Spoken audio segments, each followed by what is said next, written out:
Kapag ka araw ng kagitingan, Jen, Oo. Benny, di ba? May okasyon yan.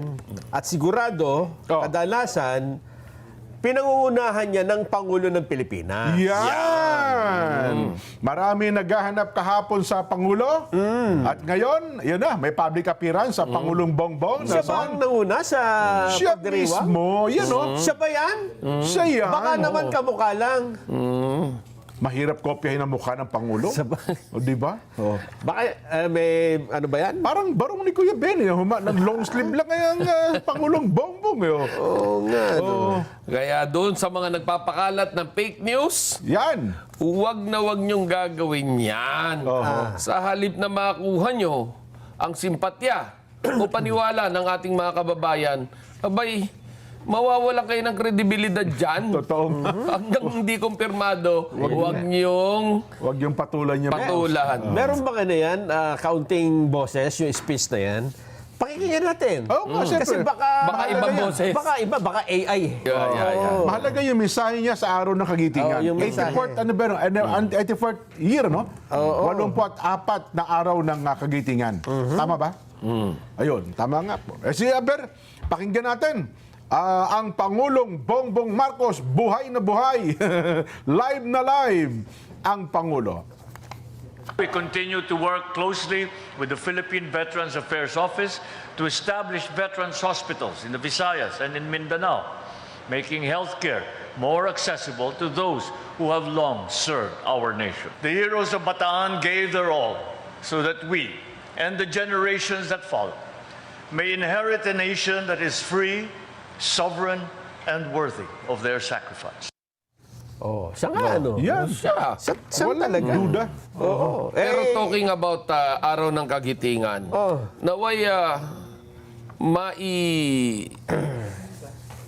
mailagay natin sa ating puso't damdamin ang naging magigiting na bayani ng ating bayan na nagbuwis ng buhay para sa atin. Totoo. Oo. Kasi parang nawawala na yung pagkabayani ng Pagiging Pilipino. makabayan. Yung pagiging makabayan, mas Nangingibabaw na ba napapakita nila yung pagiging makabayan sa Facebook na lang.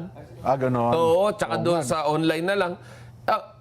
Tayo'y magkaroon pa rin ng ating pusong makabayan talaga. Mapagmalasakit sa kapwa. Mapagmalasakit sa kapwa. Mapagmalasakit You know, sa in bayan. our own little way, dapat ipakita natin yung pagmamahal natin. Gaya niyan, yung basura na lang, makita mo na sa kalye, nakakalat, pwede mo namang pulutin at itapon sa basura. Totoo. Yun napakaliit na bagay nun, pero isang pagiging bayani na rin yun. Totoo. Dahil kalikasan natin ang inililigtas mo. Bayani ng kalikasan niya. Nga pala, shout out kay bagong Secretary Mitch Cuna.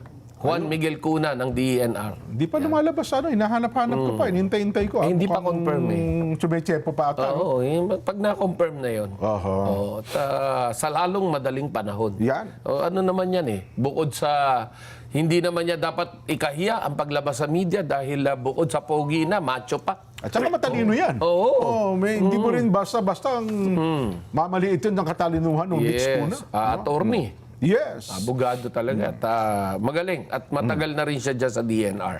At bilang araw din ng mga bayani, siguro, Kuya Benny, Nelson, yung bilang isang mamamayan, ano ang ating nagawa para sa bayan? Kasi lagi mga yan hinahanap Anong gagawin sa akin ng bayan? Diba, Anong gagawin sa akin ng gobyerno? May kasabihan, di ba, sa Amerika? Ano yan? Do what you do for your country, not your country can do for you. Yun. Di ba? Maliit na kaparaanan. Government pala. Government. Di ba? Tama ba yun? Tama. Yun ang dapat tayo. Yun ang pagiging makabayani. At siyempre, hindi rin natin kalilimutan ang mga bagong bayani sa panahon ito. Ang ating mga overseas Filipino workers. Di ba? Sila ang ating kinikilala sa gitna ng problema ng bansa na kinakaharap. Sila po ang bumubuhay ng ating ekonomiya sa kasalukuyan. Yun nga dapat ang pinarangalan natin Yun na nga. Yun ang dapat na pinupuntahan natin at kung ano mang maiaalay natin sa kanilang mga pamilyang naghihintay dito. Alam mo, hindi hindi yumayaman o sabihin mong umaangat sa buhay itong mga pamilyang ito kung hindi nangungulila sila sa kanilang mga magulang na nasa ibayong dagat para lang itaguyod ang kanilang kabuhayan. yun nga, hindi pa umaalis sa kanilang, hindi ba naghihiwalay ng pamilya, no? Nangungulila na kasi pumapasok na sa isip na, ako, matagal ko hindi makakasama ang pamilya ko. Hindi ko andun na, nalulungkot. Karamihan pa sa mga nagiging anak niya napapariwara dahil nga naman wala gabay ang magulang. Karamihan ay nasa abroad. Inalagaan yung anak ng ibang tao, pero samantala yung kanyang anak ay hindi niya naasikaso. Yun ang Ito, mapait. nandun sa, lalo na yung mga nagtatrabaho dyan sa Singapore, shout out sa inyo. Oho. Sa Hong Kong, Ayan. yung mga domestic helpers. Yeah, si Kareste Bugarin sa South Korea. Diyan, dito kami. Salamat sa inyong pagkilala sa aming mga OFWs. Yun. Di ba? Ay, nako. Yun ho sana. At syempre, hindi na natin kalilimutan yung mismong veterano na nabubuhay pa hanggang ngayon. May buhay pa ba? Meron pa. Meron pa naman daw.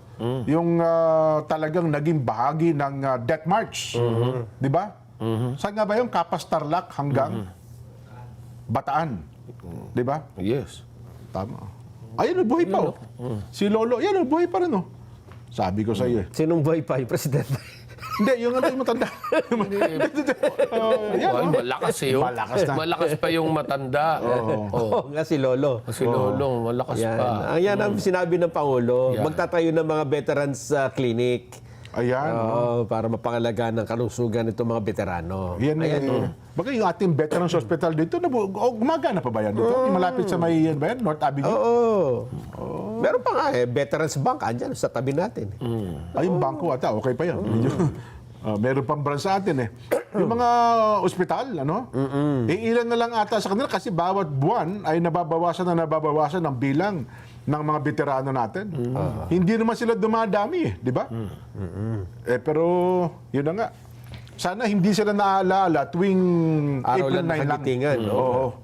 Kundi habang sila'y nabubuhay, ay meron na talaga tayong mga programa para sa mga veterano natin. Dapat nga doon sa iksi ng panahon ng kanilang ibubuhay sa mundong ito, Oo. ay mabigyan sila ng kaligayahan o matumbasan man lang yung kanilang naging sakripisyo Yan. para sa bayan. Si Secretary Gibo Teodoro, nandun niya, ang ating, nasa sa ilalim niya ang mga veterano, di ba? Yeah. Bilang Secretary ng Department of National Defense. Ayan. Ano ba naging mensahe ng Pangulo sa kanila kanina? Narinig yung binabagit siya kanina? Nga, magtatayo doon ng mga ospital. Hospital. Para doon sa mga apo, kamag-anak. Kasi kapag sinabi natin ganyan, di ba, dapat karamay yung kanilang tagapag-alaga doon sa veterano. Di ba? May mga programa pa ba? At saka meron pa mga veterano na ngayon, meron daw bahagi sa araw talaga nung ikalawang digmaang pandaigdig, pero hindi kinikilala, Nelson. Yung mga, ang tawag natin doon, mga hindi nakarehistro yung kanilang mga pangalan. At yung mga benepisyo na dapat ay matanggap nila, hindi tuloy nila matanggap-tanggap hanggang sa kasalukuyan. Ayun. Yan ang, meron nga tayong mga veterans affairs na yan. Oo. Dapat siguro naman yung, alam mo yung sa iba yung dagat, gaya ng sa Amerika na lang. Oo. Talagang special service ang mga mga servicemen nila na merong hotline, mabilis ang aksyon. Para bang yung, sige kahit nandiyan kayo sa bahay at nakaratay kayo sa kama, darating yung inyong benepisyo. Dapat ganun ang trato sa kanila. Dapat ganun. Yan po ang naging aktibidad ng Pangulo. Diyan sa Mount Samat sa bahagi po ng Bataan. Yan. Ang pangalawang Pangulo ba, meron din programa Meron din. para sa araw ng kagitingan? Meron din. Kanina may kumakalat sa internet. May pinuntahan din siya. Gano'n. Saan? Sa Bataan din. Teka, titinan ko, ha? Kasi, di ba, ang sentro lagi ng ganyan, doon sa Bataan. Baka, di ba, nasa Mount Samat. Iba naman lugar. Mount Samat ang Pangulo, baka nasa baba naman siya ng Mount Samat. Wala ba? Hindi naman. Baka sa monumento. Baka merong gano'n. Meron ba tayo? Alam ko, parang may nakita ko sa online Meron kanina. Pakita niyo yung video. Para malaman natin kung saan. Kasi ang ipinakikita lang dito, yung pag-good luck daw ng pangalawang Pangulo. Oo. Diyan mismo. Ayun. Ang nakuha natin yung intriga. Yung aktibidad ng pangalawang Pangulo, hindi ata natin nakuha. Ano ba yung direct? Wala tayo naan? Yung official activity ng tanggapan ng pangalawang Pangulo. Sa araw ng kagitingan. Wala. Ang nandito sa atin, yung sinabi lang niya, good luck Pero yun, parang ambush interview ata yun sa pangalawang Pangulo Nelson, you know? Yun. Pero bago yun, talagang umatin sa ata sa isang, hindi pagdiriwang, kundi pag-ala-ala din sa araw ng mga bayani. Alam ko, Bataan din eh. Hindi ko lang alam kung saan sa Bataan eh. Wala ba dyan? Wala. Yung good luck lang ang sinabi rito. Yan na nga, oh. Yun nga, nakuha natin yung intriga eh. Hindi natin nakuha yun. Baka intrigero din kayo eh. So, unahin muna natin balita bago tayo mag-intriga. Maganda naman yung good luck, di ba? Ayun, oh. Oo, yun na. Kasi tinanong ata siya, Mukhang sinuwerte na. inambus interview ata siya ng mga reporter na nandoon at kinunan ng reaksyon ng pangalawang Pangulo tungkol doon sa napapabalita daw ng kalagayang pangkalusugan ng Pangulo. Sabi ng pangalawang Pangulo ay good luck naman sa kanya. Oh, pero maganda naman ang naging sagot ng ating Pangulo. Oho. Iginiit na walang problema sa kanyang kalusugan sa gitna ng mga espekulasyon sa social media na mayroon siyang seryosong karamdaman. Sa one-on-one interview ni Palace Press Officer Claire Castro sa Pangulo, sinabi niyang walang dapat ipag-alala sa kanyang kalagayan. Yan, oh. Bumalik na aniya siya sa regular na pag-ehersisyo I'm back, at sabi niya, no? ibang mga gawain. Oho. Ano yung ibang mga gawain? Yan yung pagpunta ng mga events. Yan. Opo, ho. Matatanda ang noong Enero na diagnose ang Pangulo ng diverticulitis Yan. o impeksyon at pamamaga sa bahagi ng bituka, ngunit hindi naman ito nakamamatay. Oho. Yun naman pala. Yun. Pwede ba natin ipakita yung interview ni Auntie Claire No? sa Pangulo?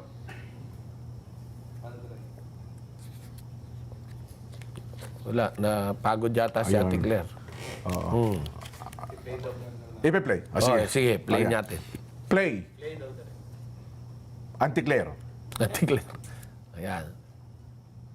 Sir, kamusta po ang inyong kalusugan? Ganun pa rin. Yun na nga, I'm struggling kasi ayoko tumaba ulit. Nawala na yung taba ko, baka babalik.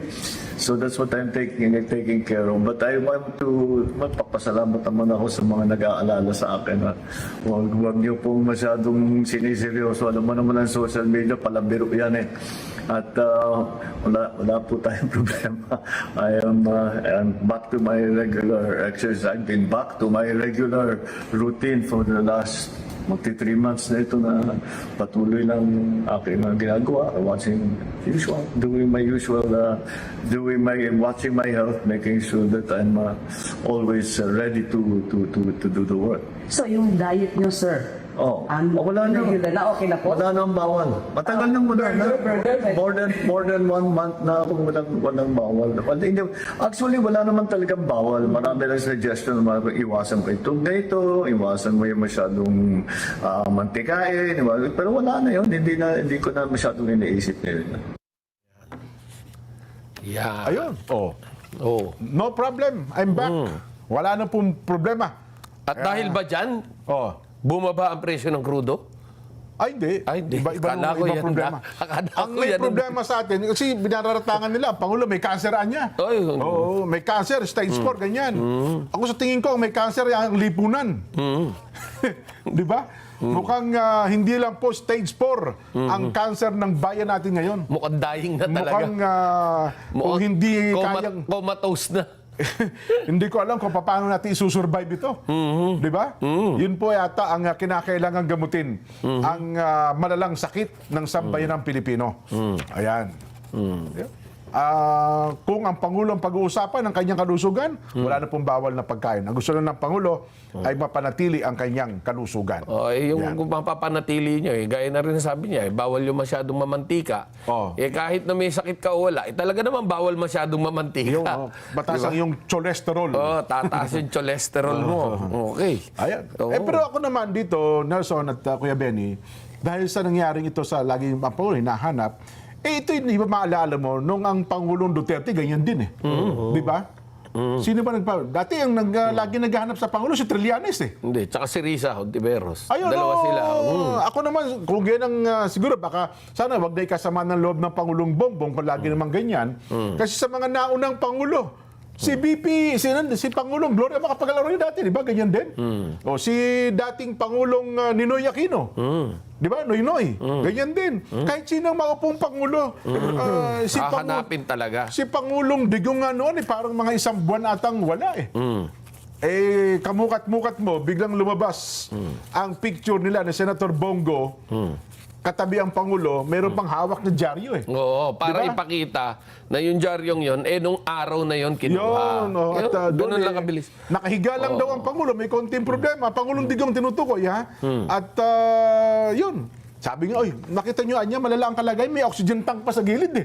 Di ba? Oo, nilagyan ng oxygen tank. May oxygen tank sa gilid eh. O, ayun.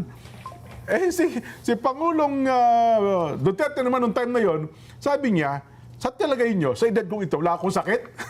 Di ba? Talaga may sakit ako. At sino bang matanda sa panahon ito na ganitong edad na hindi may sakit? Talaga ho, may sakit ako.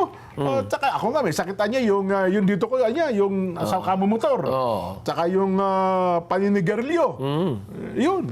Ngayon, ang Pangulong Bongbong naman, sapagkat siya ang Pangulo, yun yun. Kapag ka isang araw na wala siya, laging ganon. Nasaan ang Pangulo? Kaya kung magpo-post naman tayo kung nasaan ang Pangulo, huwag tayong mag-iimbento ng kung ano-ano. Yun naman ang sa kabilang banda. Dahil hahabulin daw kayo ng NBI sa pamumuno ni Attorney Melvin Matibag. Yun. So tanggapin na lagi ng administrasyon. Ano ba, sa susunod? Laging meron. Laging meron na ganyan. Laging hahanapin. Kasi karapatan naman ng taong bayan, no, Son? Yes, nahanapin ang kanilang leader. Yun, malaman natin kung anong kalagayan ng ating leader. Yun nga. Di ba? Ang problema kasi, kung hindi mo ipinakita ang Pangulo, doon lalabas ngayon ng kung ano-anong fake Yun, news. mga spekulasyon. At maaaring mag-imbento ng kung ano-ano. Pero nag-iimbento na kung ano-ano, may panganib ka naman dyan. Ito, ang pahayag ni PCO Secretary Dave Gomez. Ayan. Sec, ano bang gagawin pagka fake news? Nakikipagsabunutan Yan. ata si Sec Dave eh. Naku po, walang mananalo. Sec Dave?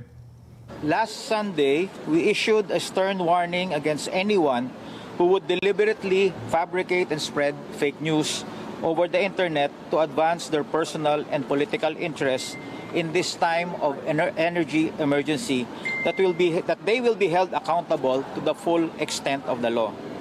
Today, upon the directive of President Ferdinand Marcos Jr., the Presidential Communications Office is giving teeth to our warning.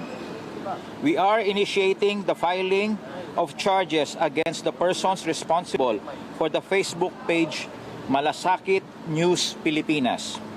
Malasakit News Pilipinas, for posting fake news in a malicious desire to sow public panic and confusion and undermine public welfare and safety. We are asking the Department of Justice to investigate at least 3 fake news posts, determine the persons that fabricated them, and bring them to court on behalf of the Filipino people to answer for the harm that they have caused the public. Ayan. Galit na pala. Ang una pala, ang binabanggit niya ay yung doon siya nagpakalat ng energy ba yun? Lockdown ba yun? April 20 daw. At meron silang formal na complaint. Pero ito namang sa kalagayan ng Pangulo, baka isunod nila ang paghahain ng formal na reklamo para tugisin. Meron na, sinulatan na raw ang DOJ na imbestigahan ito. Sino? Yung Malasakit News Network na sinasabi, tatlong site yung sinasabi rito ni Sec Dave Gomez na ipaimbestigahan na sa DOJ at aaksyonan at kakasuhan daw. Will bring them to court, sabi. Tama. Basta kasi ang mali naman dyan, yung fake news. Diba? Nagpapakalat kasi ng takot sa sambayan ng Pilipino eh. Diba? Ngayon, ang tanong, sino yung mga tao sa likod niyan? Yun. Dapat malaman muna yung maging accurate tayo kung sino yung taong may gawa talaga niyan. Di ba? Hindi naman natin sinasabing basta't ituturo na lang natin kahit kanino. Huwag naman sana ganon. Dahil madalas ganon na nangyayari. Dahil nga computer yan eh. At napakahirap patunayan kung sino talaga yung may sala. Pero sa ating mga kababayan na nagpapakalat ng fake news, Huwag niyong gagawin yan. Kasi, alam mo, may epekto rin sa ekonomiya natin yan eh. Ayaw naman. Kung ikaw naman mga foreign investor, kayo hindi kayo magkasundo-sundo. Maliit na bagay, pinalalaki ninyo. Paano kung mag-invest sa inyo? Di ba?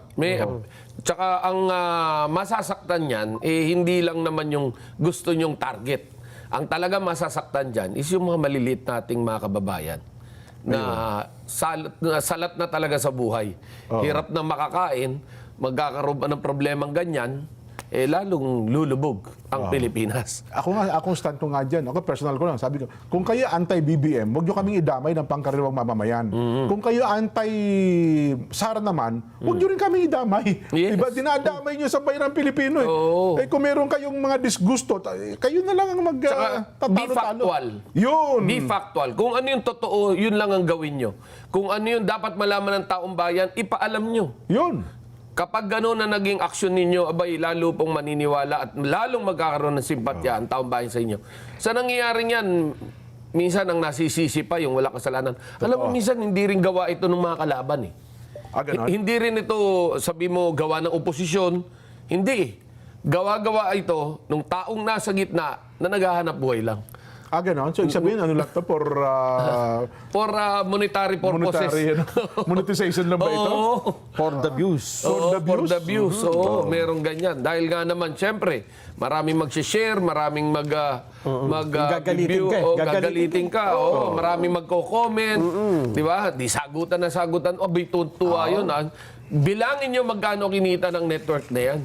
Yun. Oo. Di ba? Ang Vice President Sara Duterte, may dinaluhan ding paggunita sa araw ng Kagitingan. Hindi na sapatan yan. Ito po ay ginanap sa Davao City. Yun.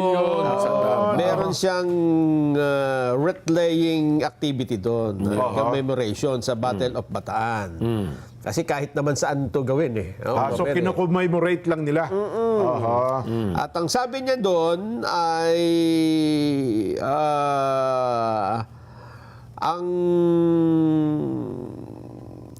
ang araw ng Kagitingan ay nagpapakita ng courage. Ano ba yung courage? Ng mga veterano na protektahan ang soberenya ng Pilipinas. Yun. Katulad ng attempt ng foreign institutions to interfere with the country's justice system. Parang ang kanyang pinatutukulan dito. Ito yung mga taong merong lakas ng loob. Courage, di ba? Lakas ng loob. Lakas ng loob na hadlangan ng mga pagtatangkang ganito. Katulad ng pakikialam ng mga dayuhan sa sistemang pangkatarungan ng Pilipinas. Parang ang pinatutungkulan niya dito dyan yung ICC. Pasaring naman, yung ICC pala yun. Ng mga dayuhan na ang ginawa ay pinakialaman ang justice system natin. So dapat magkaroon na tayo ng lakas ng loob na ito ay tutulan. Ganun ba ibig sabihin? Direct challenge daw po ito. Pero wala, nandun na no? Ayun. So ito pala ang ambush interview sa kanya sa isang commemoration sa Davao na pagkilala sa nangyaring death march sa Bataan sa araw ng Kagitingan. Siguro, ano ba ito? Shot ba itong yung good luck na ito? Tingnan nga natin paano niya ito sinabi. Maikling-maikli lang yan Pati yung tanong. Tinanong siya ng mga... Pakinggan nga natin, baka nagkamali tayo dito eh. Ha? To be sure. Anong sagot ni BP Sara? VP, may kumakalat ngayon with regards sa health ni PBBM na medyo, malugpa.